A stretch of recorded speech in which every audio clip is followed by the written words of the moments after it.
Hey y'all, hey, Chella Creates here. I did a thing. I am so super excited. I was hanging out with my crafty friends on Saturday, and one of my friends decided that we should try as a group. My friend Kina just said we should try as a group creating wax seals.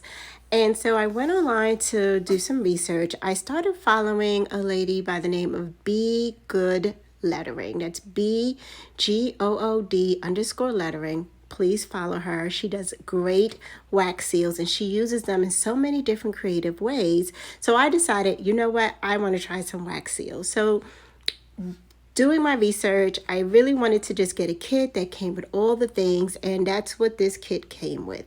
The name of the kit is it's by Hoppler, and it's a wax seal kit.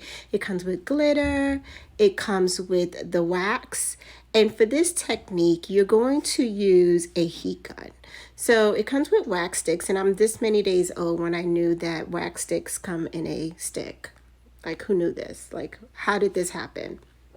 Where have I been is the question, because yeah, I should have known about this a long time ago.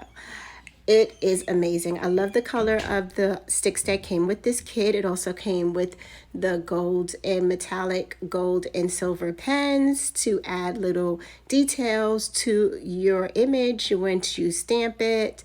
And then the most fun thing of all, of course, is it came with the actual heat gun. So I thought that was amazing. The price point is perfect. The heat gun is a low temp heat gun. It has a small point to give you more control when you're pushing your wax out. Also came with this little gold glitter, as well as a silicone tray so that you can make multiple wax seals, as well as the adhesive you can use for them. So I mean, they thought of everything with this kit. This kit is amazing. It has all the things you need. And then the last thing, of course, is your stamp. It's a little floral stamp. Super excited. I really can make as many wax seals as I want with this kit and not need to purchase anything else. But of course, we know that's not what I'm gonna